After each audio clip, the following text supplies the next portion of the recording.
অনেক ছেলের জন্য তাদের স্ত্রী সারা জীবন কষ্ট পায়। অনেক ছেলে অনেক ভদ্র, অনেক সভ্য, অনেক ভালো হওয়ার পরেও তার জন্যই তার স্ত্রীর মৃত্যু হয়। কেন এমন হয় আজকে সেই বিষয়ে কথা। প্রথমেই বলি যে দেখুন, জীবনলব্ধ জ্ঞান এর চেয়ে বড় কিছু আর নেই। কোনো বইতে এই কথা শেখানো হয় না। আপনার জীবন আপনাকে যা শেখায়, আপনার জীবন আপনাকে যা শেখাবে, কোনোদিন এগুলো আপনি শিখতে পারবেন না কোনো বইতে, কোনো কলেজে, কোনো ইউনিভার্সিটিতে। এখন কিছু কিছু বাবা মা আছে যারা সেই লক্ষণগুলো দেখে সেই সমস্ত ছেলের কোনোদিন বিয়ে করা উচিত নয়।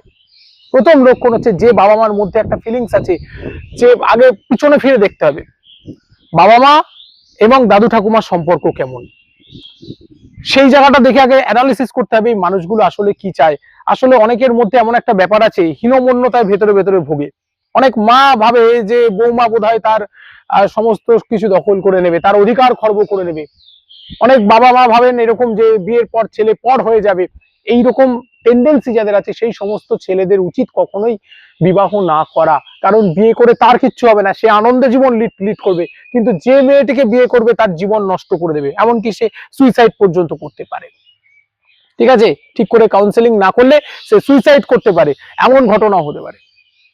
সেকেন্ড অপশন আমি বলি যে ছেলেদের কোন ভুলে মেয়েদের জীবন। দেখুন, কিছু মেয়ে ভক্ত বাবা মা আছে, মেয়ে বিয়ে হয়ে যাওয়ার পর তার সংসার আছে মানলাম, কিছু কিছু মেয়েও আছে বাবা মাকে ভুলভাবে পরিচালিত করে। তার প্রধান প্রতিপক্ষ হয়ে যায় দাদা বউ, ভাই ভাইয়ের বউ। সেক্ষেত্রে কি করে, বাবা মা মেয়ে জামাই ভক্ত, এই মেয়ে জামাই ভক্ত বাবা মায়েরা কি করে, ছেলের জীবন নষ্ট করে, বৌমার জীবন শেষ করে। আবারও বলছি, ছেলের জীবন নষ্ট করে, বৌমার জীবন শেষ করে। তাহলে বুঝতে পারলেন তো যে ব্যাপারটা এরকম। তাহলে এই গুণগুলো যেখানে দেখবেন আমি সেখানেই বলবো যে সাবধানতা সতর্কতার দরকার।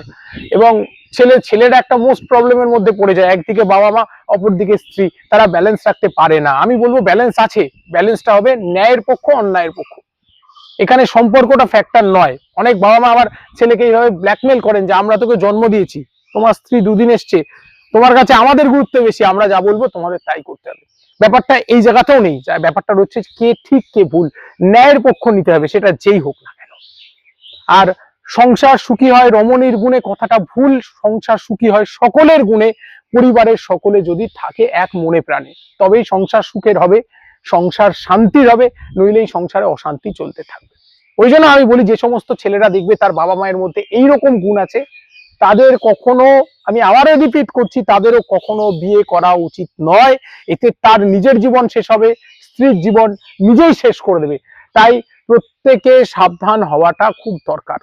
আমার কথাগুলো যদি মনে হয় আমি অযৌক্তিক বলছি, কে কে সংসারে ফেস করছেন বলুন, এরকম প্রবলেম আপনারা বলবেন। ভুল বাবা মায়ের জগৎ ভরে গেছে, বাবা মাকে প্রণাম করতে হয়, শ্রদ্ধা করতে হয়, কিন্তু যারা প্রকৃত মানুষই নয় তাদেরকে শ্রদ্ধা করা যায় না। যে বাবা মা মেয়ে জামাইয়ের কথা শুনে ছেলে বৌমাকে অত্যাচার করে, সে বাবা মা কখনো বাবা মা নয়। যে বাবা মা দুই সন্তানের মধ্যে ভেদ করে, যে বাবা মা টাকা দিতে না পারলে সন্তানকে মূল্য দেয় না, সে বাবা মা কখনো প্রকৃত বাবা মা নয়, প্রকৃত মানুষই নয়। আর এরাই জগতে অনিষ্ট ডেকে নিয়ে আসে। আচ্ছা, আমার কথাগুলোর সঙ্গে আপনারা কি এগ্রি? জানাবেন, কমেন্টস করে জানাবেন। সবাই ভালো থাকবেন, নমস্কার।